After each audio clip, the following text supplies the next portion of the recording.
आप सभी को होली की ढेरों शुभकामनाएं। होली पर हम पहुंचे हैं आज पवन सिन्हा जी, गुरुजी पवन सिन्हा जो एक मशहूर एस्ट्रोलॉजर हैं, उनके आश्रम में।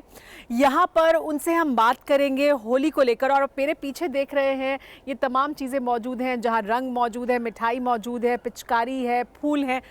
होली कैसे खेलें, क्योंकि आप सब होली मना रहे हैं, आप सबको होली मनानी है, तो होली किस तरह से खेली जाए इसके बारे में आज पवन सिन्हा जी से बात करेंगे। क्योंकि ट्रेडिशनल तरीका क्या है, किस तरह से आपको होली मनानी चाहिए। ये नहीं होना चाहिए कि सुबह उठे और सीधे जाकर रंग खेलना शुरू कर दिया। तो शुरुआत से बात करेंगे। पवन सिन्हा जी, आपका बहुत स्वागत है।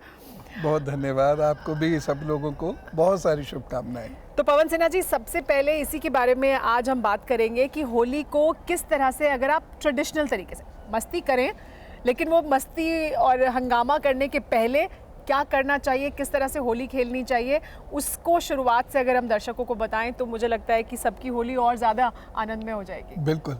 भारत में हर चीज़ का एक बहुत बड़ा, बहुत लंबा इतिहास है और उसके साथ साथ परंपराएं हैं, उसके साथ साथ मर्यादाएं हैं।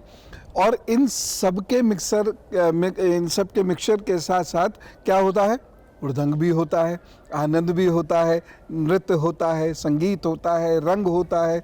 तो इन सब चीज़ों के साथ साथ हमारे देवता भी आ जाते हैं, तो तब जाकर एक त्यौहार बनता है। तो हम लोग इन सब के बारे में समझते हैं थोड़ा सा। ये जो होली का जो त्यौहार है, ये ऋग्वेद काल का त्यौहार है, आज का ही नहीं है। और इसका नाम होली कैसे पड़ा, इसमें इसके पीछे दो रहस्य हैं। एक तो इसको नवानिष्टि यज्ञ बोलते हैं, यानी जो नया अन्न आता है वो हम अग्नि के माध्यम से देवताओं को अर्पित करते हैं। तो यह एक प्रकार का यज्ञ है जिसमें हम अग्नि के चारों तरफ घूमते रहते हैं और अन्न डालते रहते हैं। जो भी मंत्र आदि हम करते हैं उस मंत्र का उच्चारण करते रहते हैं। और वो जो अन्न होता है इस समय में, उसका नाम है होला। उससे शब्द निकला होली। ठीक, तो ये होला वो है जो हरा चना होता है। हाँ, चना भी इसी समय आता है और नया धान, ये भी, ये सब इसी समय आता है। गेहूं की बालियां भूनते हैं, वह भी इसी। तो ये सारी चीज़ मिला के होला बनता है, उससे फिर ये शब्द निकला होली। इतने बीच में एक कथा आती है प्रहलाद की, भक्त प्रहलाद की। और वो उसको उसके पिता ही ने कैद कर लिया, क्योंकि वो अपने पिता को भगवान नहीं मान रहा है। तो पिता ने उसे कैद किया और उसको 8 दिन तक बहुत प्रताड़ित किया। उसी को हम होलाष्टक बोलते हैं। उसके बाद जब देखा कि वो 8 दिन में नहीं टूटा और उसकी जो विष्णु जी की भक्ति है ये ख़त्म नहीं हो रही है, वह अभी भी भगवान को मान रहा है, अपने पिता को भगवान नहीं मान रहा है, तो उन्होंने क्या किया कि अपनी बहन से बोले कि इसको गोदी में लेकर तुम अग्नि में बैठ जाओ। तुम्हें तो वरदान है, तुम जलोगी नहीं, ये जल मरेगा। मतलब देखिए व्यक्ति का अहंकार, एक पिता का अहंकार कि मुझे भगवान कहे मेरा बेटा, और जब वह तुष्ट नहीं हुआ अहंकार, तो उसे मारने पर भी तैयार हो गया। तो होलिका जब दहन करें तो उसमें अपने अहंकार की भी आहुति दे दें। बहुत महत्वपूर्ण बात आपने कही है। दरअसल वह जो यज्ञ होता है, हम उसमें अपनी बुराइयां, अपना अहंकार, ये सब भी जला देते हैं, तो जिससे कि हम एक स्वस्थ और अच्छे मनुष्य के रूप में धरती पर रहें। तो अब हुआ उल्टा, प्रहलाद बच गए, होलिका मर गई। तो तब से क्या हुआ कि 2 लकड़ियां लगानी शुरू करी हमने, यज्ञ में ही 2 लकड़ियां। एक लकड़ी जो जल जाती थी, इनको माना गया होलिका। दूसरी लकड़ी जो जलती नहीं है, इसको माना गया प्रहलाद। धीरे धीरे ये 2 लकड़ियां वो बहुत सारी लकड़ियों का रूप लेते चले गए। हर त्योहार का आधुनिकीकरण हो जाता है, मान्यताएं उसमें, परंपराएं उसमें जुड़ जाती हैं। तो इस प्रकार से वो आज का होली का ये रूप आ गया। अच्छा गुरुजी, हम जब होली की बात करते हैं तो होली में सुबह जब आपके घर में आप होली का त्यौहार मनाने की शुरुआत करें, तो सबसे पहले जाहिर सी बात है परिवार के लोगों को आप रंग गुलाल लगाएंगे। उसमें क्या ट्रेडिशन है, उसमें क्या हमारी जो संस्कृति है वो बताती है होली को लेकर, क्योंकि यहाँ हमारे पास रंग मौजूद है। तो इस रंग को किस तरह से इस्तेमाल करें? देखिए, होली में मर्यादाएं हैं। हर त्यौहार की अपनी एक मर्यादा है। होली वो त्योहार है जिसमें हम एक नवजीवन की तरफ बढ़ रहे हैं। होली से हम नवजीवन की तरफ बढ़ रहे हैं। तो हम क्या करते हैं, सुबह सुबह माता पिता के पास जाएंगे। होली रात में हमने यज्ञ किया, तो या तो रात में ही मुहूर्त के अनुसार ही होलिका दहन कीजिएगा कृपा करके। अच्छा, ये मुहूर्त के अनुसार करने पर आप बहुत जोर दे रहे हैं, तो इसका क्या है कि लोग क्या मुहूर्त के हिसाब से नहीं कर रहे हैं, या मुहूर्त का ही ध्यान बहुत ज़्यादा क्यों रखना है? देखिए, असल में होली जैसे पूर्णमासी का त्यौहार है, तो होली का दहन पूर्णिमा पर ही होना चाहिए। ठीक है। अब मान लीजिए पूर्णिमा 11:12 रात में पूर्ण हो जाएगी, उसके बाद तो लग गई प्रतिपदा। बहुत सारे लोग रात में जब निवृत्त हो जाते हैं तब 12-1 बजे, 2 बजे या सुबह 4 बजे करीब होली का दहन करते हैं। अब वो तो प्रतिपदा में हो गया, तो वह ठीक नहीं है, तिथि ही बदल गई। तो इस बार जो होली का दहन का जो शुद्ध मुहूर्त है, आप सब भी लिख लीजिए, ये 6:22 से और 8:52 तक है। ये आप सब लोग लिख लीजिए। इतने बीच में ही आपको होलिका दहन करना है। गन्ना आदि जो भी आप भूनते हैं या जो भी परिवार की परंपरा है। तो अब क्या हुआ कि उसके बाद हमने क्या किया, अपने बुज़ुर्गों के पास गए और उनके पास जाकर हम क्या करते हैं, ये सुनने वाली बात है और देखिए कितनी महत्वपूर्ण है। हम उनके चेहरे को हाथ नहीं लगाते। ठीक। अब हमारे लिए 3 लोग पूजनीय हैं। सबसे पहले हमारे इष्ट, हमारे भगवान जिन्हें भी हम मानते हैं।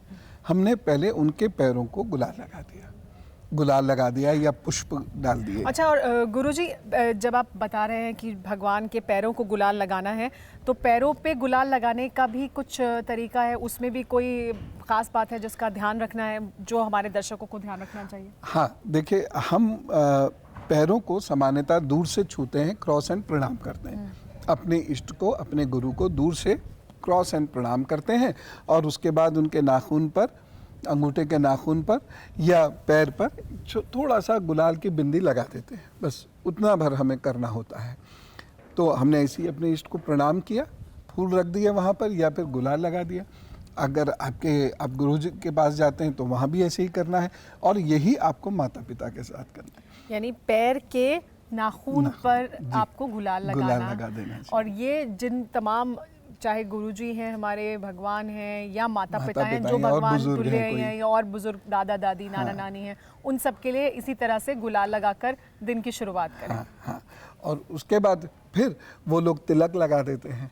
शुभ माना जाता है तिलक लगाना। यानी जो बड़े हैं, जो माता पिता हैं या दादा दादी हैं, वो जो छोटे हैं उन्हें तिलक लगा देते हैं जी। ठीक है, ये वो चीज़ है। फिर तिलक लगा के वो कुछ मीठा खिलाते हैं। मीठा खाने से दिन सफल होता है, जीवन अच्छा होता है, त्योहार पूरा होता है, तो वो फिर मिठाई खिला देते हैं। तब जाकर आपका त्योहार का जो पहला परंपरा है या जो पहला नियम है वो पूर्ण हुआ। जो गुजिया है वो हमारे पास यहाँ मौजूद भी है, ये देख सकते हैं आप गुजिया। तो ये गुजिया माता जी या पिताजी या दादा दादी जो भी बड़े हैं वो पहले तिलक लगाएं और फिर मुंह मीठा करा दें। जो युवा हैं घर के या जो उनसे छोटे हैं, छोटे बच्चे हैं, तो उनको ये एक बड़ा अच्छा लगता है। जब हम ऐसा करते हैं ना तो बड़ा अच्छा लगता है। उसके बाद फिर मौज मस्ती आप कीजिए। हाँ, मौज मस्ती में देखिए, चूंकि पूजा है ये, इसमें किसी भी किस्म से नशा निषेध है और हम लोग उसी का पालन नहीं करते, यानी अपने पाप खुद ही कमा रहे हैं। तो नशा बिल्कुल नहीं करें, खूब खेलें और स्त्रियों की बड़ी इज्जत करें, क्योंकि कोई भी त्योहार सबकी इज्जत का, सबके साथ मिलकर, सबके साथ खेला जाता है ना। यानी हम 2 अहम संदेश भी आपको दे रहे हैं गुरुजी, यहाँ पर 2 अहम संदेश भी आपको दे रहे हैं कि अगर आपने पूजा अर्चना के साथ, यानी होलिका दहन के साथ जब शुरुआत की है और फिर अपने बड़े पूज्य भगवान, माता पिता, उन सब के चरणों पर आपने रंग लगाकर जब इस त्यौहार की शुरुआत की है, उसका सम्मान करें। रंगों को ज़रूर खेलें, लेकिन शराब का सेवन ना करें, क्योंकि वो निषेध है। और महिलाओं का भी सम्मान करें। देखिए, महिलाओं के सम्मान की भी बहुत बहुत अहमियत है, उसका ध्यान रखें, क्योंकि ये अक्सर होता है कि हम देखते हैं कि महिलाओं को बहुत दिक्कत होती है घर के बाहर निकलने में या जहाँ वो गई हैं होली खेलने में। तो 2 बहुत अहम संदेश हैं जो होली के दिन हम देना चाहते हैं तमाम दर्शकों को। लेकिन गुरुजी, एक और मैं बात जो आपसे जानना चाहूँगी ये कि हम आम तौर पर देखते ये हैं कि लोग ये तमाम जो परिवार के साथ जो ये समय बिताना है, जो त्यौहार को और अच्छा और सुखद बना देता है, ये आमतौर पर उतना ज़्यादा शायद लोग नहीं करते हैं। तो कैसे और ज़्यादा आप त्यौहार को अपने सब लोगों के लिए और अच्छा बना सकते हैं, उसका बहुत अच्छा उदाहरण है ये। बहुत महत्वपूर्ण प्रश्न आपने किया। मैं कई बारी देखता हूँ कि घर के जो बुज़ुर्ग हैं वो घर में बैठे रह जाते हैं। बच्चे तो खेलने चले गए। तो बुज़ुर्गों का भी त्यौहार है, और जब बुज़ुर्ग अपनी ज़िंदगी में हर जगह बच्चों को लेकर चलते हैं तो बच्चों का भी ये फ़र्ज़ है कि वो बुज़ुर्गों को हर जगह लेकर चले। तो बुज़ुर्गों को साथ लेकर जाएं, उन्हें छोड़ कर ना जाएं। वो ठीक है, आपकी तरह एनर्जी से खेल नहीं सकते, लेकिन बैठ के आपकी एनर्जी तो देख सकते हैं। और अगर वो मौजूद रहेंगे तो फिर बहुत सारे ऐसे काम हैं जो हो जाते हैं जो नहीं होंगे। बिल्कुल सही, सम्मान रहेगा क्योंकि आपके सामने बुजुर्ग रहेंगे। और अच्छा लगेगा, एक बार हम करके देखें। अच्छा गुरुजी, हमने बात की कि कैसे आप रंग लगाएं और फिर मिठाई खिलाएं, लेकिन उसके बाद फिर हंगामा, रंग खेलना और ये सब कुछ होगा। उसके बाद क्या खाने को लेकर भी कुछ ख़ास इस तरह की एहतियात बरती जाए, या क्या और ट्रेडिशनल तरीके पे खाया जाता था? मतलब क्या दोपहर का खाना या इसमें ऐसा कुछ है या नहीं? हाँ, देखिए होता क्या था, पहले तो हमने जो प्रसाद चढ़ाया देवता को वही चखते थे, जिसे होला कहते हैं वो, और फिर उसी को भून कर उसमें मिठाई मीठा डालकर, पहले तो गुड़ ही होता था, फिर बाद में शक्कर आई, फिर चीनी आ गई है अब, तो मिठाई तैयार होती थी। फिर भारत का एक बहुत कॉम्पोजिट कल्चर है, तो यहाँ बहुत फ्यूजन हुआ है। 323 ईस्वी से BCE से 323 जब यूनानी आने शुरू हुए, हमखानी आने शुरू हुए, तब से लेकर भारत में खान पान की चीज़ें और व्यवहार में बड़ा परिवर्तन आया। तो गुजिया आई जैसे, और गुजिया के बिना होली नहीं। तो गुजिया आपके मुताबिक भारत की मिठाई नहीं है? नहीं, ये बाहर से आई है। ये बाहर से आई है। बहुत सारी मिठाइयाँ जो हम अपने देवताओं के भोग भी लगाने के लिए आज उसका प्रयोग करते हैं, वो तुर्की से आई हैं, अफ़गानिस्तान से आई हैं, कज़ाकिस्तान से आई हैं। ये कंपोजिट कल्चर है। यूनान से आई हैं। तो बहुत सारी चीज़ें ऐसी आई हैं, विषयों में भी आई, सब्जेक्ट्स में भी आई हैं, और वो धीरे धीरे हमारी ज़िंदगी में भी आई। हमसे भी बहुत सारी चीज़ें बाहर गई, जैसे खीर दुनिया में नहीं होती थी, दूध पकाना लोगों को नहीं आता था, ये हमने दुनिया को सिखाया। तो कल्चर ऐसे ही डेवलप होता है। एक विशुद्ध कल्चर जैसी चीज़ कोई होती नहीं है। तो अब गुजिया आई, और गुजिया के बिना देखिए आज कोई होली नहीं। और गुरुजी यहाँ देखिए कुछ फूल भी मौजूद हैं, ये भी बहुत अहमियत रखते हैं। कि आप कोशिश करें कि आप फूलों की अगर होली खेल सकते हैं तो आप और तमाम तरह की स्किन प्रॉब्लम्स या और तमाम दिक्कतों से बच सकते हैं कि अगर आप फूल की होली खेलें तो। और खुशबू ही खुशबू। और फिर उन फूलों को समेटना आसान, वहाँ गंदगी नहीं होती बिल्कुल। फूल समेटे, क्यारी में डाल दिए, खाद बन गई उसकी, कुछ भी नुकसान नहीं हुआ। तो एनवायरनमेंट फ्रेंडली भी हो जाएगी। एनवायरनमेंट फ्रेंडली ग्रीन होली जिसकी हम बात करते हैं, वो ग्रीन होली होगी अगर आप फूलों से होली खेलें। और उसको उसके बाद जैसे गुरुजी बता रहे हैं कि आप क्यारी में डाल दीजिए, अपने घर में आपके गमला है अगर उसमें डाल देंगे तो वो खाद का काम भी करेगा, और ये पूरी तरह से एनवायरनमेंट फ्रेंडली और ग्रीन होली हो जाएगी। ये भी एक अहम मैसेज होना चाहिए तमाम लोगों के लिए, क्योंकि हम दिवाली पे बात करते हैं कि कैसे ग्रीन दिवाली मनाई जाए। तो ग्रीन होली कैसे मनाई जाए वो इस तरह से किया जा सकता है। ये वक्त की ज़रूरत भी है। अच्छा, श्री कृष्ण के समय की होली का बड़ा वर्णन होता है। उस समय तो टेसू के फूल से ही लोग 4-4, 5-5 दिन पहले से टेसू के फूल को सुखाकर उबाल कर उससे रंग बनाते थे। तो टेसू के फूल से रंग बनते थे, बाद में गुलाब से रंग बनने शुरू हुए, और रंगों में मैदा भी मिक्स की जा सकती है, हल्दी मिक्स की जाती थी। हल्दी का अपना एक रंग होता है, बड़ा पक्का भी रंग होता है, और नुकसान नहीं करता बल्कि उपटन का काम करता है। तो इस तरीके से होली खेली जाती थी। तो वो उस समय के एनवायरनमेंट के लिए भी बहुत अच्छा था, हेल्दी था। उसके बाद केमिकल्स आए, तमाम किस्म की बीमारियां होली के बाद लगती हैं, पेट में एसिडिटी एकदम से बढ़ जाती है, तो वो भी उन चीज़ों से भी परेशानियां ख़त्म हो जाएंगी, वो सारी दिक्कतें दूर होंगी, और साथ ही साथ होली का आनंद भी हो जाएगा। अच्छा, हर्बल गुलाल, हर्बल कलर्स आजकल बहुत प्रचलित हैं, और लोग ये हम देखते हैं कि लगातार मार्केट किया जाता है कि आपको हर्बल गुलाल, हर्बल रंग का इस्तेमाल करना चाहिए। वो कितना सही है? कि केमिकल से तो ज़्यादा ही अच्छा है, उससे तो बहुत बेहतर है, क्योंकि उसमें अब ये तो नहीं है कि जड़ी बूटियाँ उसमें पड़ रही हैं, लेकिन हाँ उसमें मैदा डाल लेते हैं लोग, चने का आटा उसमें मिक्स कर लेते हैं, और बहुत सारी ऐसी जैसे टेसू के फूल हैं या बहुत सारे और ऐसे फूल हैं जो भारत में नहीं होते हैं, जो स्विट्ज़रलैंड वगैरह से आते हैं, उसको सुखा के पीस के पाउडर बना लिया जाता है और वो मिक्स कर दिया। हम क्योंकि होली की बात कर रहे हैं और अभी हमने कहा कि एनवायरनमेंट फ्रेंडली ग्रीन होली, अगर आप रंगों के बजाय हर्बल गुलाल से या हर्बल कलर से खेलेंगे तो बेहतर है। उससे भी बेहतर है अगर आप फूलों से खेल लें। पानी का भी बहुत इस्तेमाल होता है और इसको लेकर अक्सर ये भी होता है कि क्यों होली पर ही, क्यों हम त्योहारों पर ही ऐसा कहा जाए कि भाई नहीं करिए इस्तेमाल या कम करिए इस्तेमाल। तो उसको कैसे मज़े भी हो, होली भी पूरे मज़े से मनाई जाए और थोड़ा हम कम पानी भी खर्च करें और उसका भी हम कुछ एहतियात कर सकें, तो उसके लिए क्या किया जा सकता है? देखिए, पहले क्या होता था कि पाइप इधर बीच में पिछले लगभग 30-40 सालों से पाइप खोल दिया, बहुत सारा पानी जा रहा है। अब वही काम हम पिचकारी से कर सकते हैं। पिचकारी जैसे ये है ना, तो अब हमने क्या किया, इसमें हमने भर ली, थोड़ी मेहनत भी करेंगे आप। हाँ और उसके बाद जब हम इसे छोड़ेंगे तो इसकी चूंकि नोजल छोटी सी है तो पानी फैल के जाएगा, भीग तो अभी भी रहा है व्यक्ति। तो हमने गाना भी गाया और पिचकारी से होली भी खेली, पानी भी बचा लिया। पानी बचाना ज़रूरी है, ये ज़रूरी क्या मजबूरी है। और मैं कभी कभी ऐसी पोस्ट पढ़ता हूँ, क्योंकि ट्विटर और फेसबुक से मैं भी जुड़ा हुआ हूँ, कि त्यौहार आ गए, लोग ज्ञान देने लगेंगे। देखिए, 21 शहरों से पानी ख़त्म हो चुका है जी, और पानी का जो लेवल है लगातार नीचे जा रहा है। इन गर्मियों में इन 21 शहरों में पानी कैसे मैसर होगा पता नहीं। 2 शहर ऐसे हैं जिसमें पानी की ट्रेन चलने लगी है। देखिए, हालातों के हिसाब से चीज़ों को रचना पड़ता है।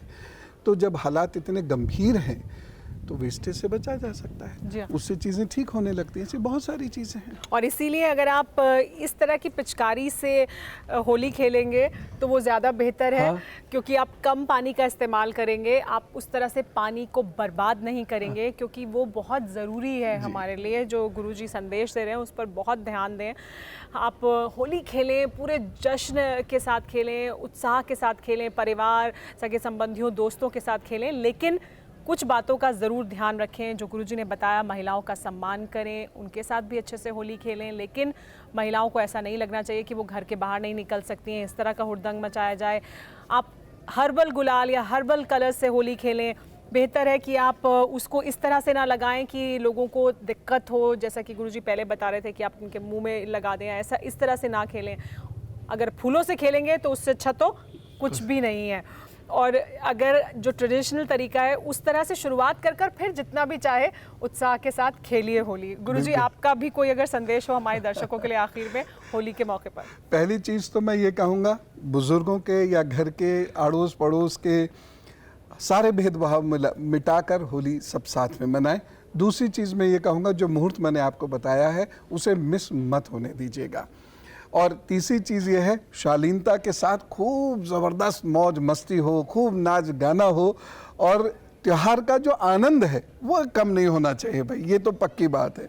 बस उसमें सबको सम्मिलित करके चल देंगे तो और आनंद आ जाएगा। तो गुरुजी, तो फिर हम होली का जो रंग है वो लगाए बिना तो ख़त्म नहीं होना चाहिए हमारा होली का कार्यक्रम। और मैं ये आपके चरणों पे ही लगा देती हूँ क्योंकि आप गुरु तुल्य हैं। आपको बहुत खुशियाँ दें, और आपके माध्यम से मैं सब लोगों को बहुत सारी होली की शुभकामनाएं देता हूं। आपका जीवन फूलों की तरह महकता रहे। जी हाँ, तो होली इसी तरह से खेलिए। होली की ढेरों शुभकामनाएं आप सभी को जो हमारे इस कार्यक्रम को देख रहे हैं। TV9 भारतवर्ष की तरफ से भी एक बार फिर मैं आपको दूंगी होली की शुभकामनाएं। हमारे साथ इस कार्यक्रम में फिलहाल इतना ही। नमस्कार।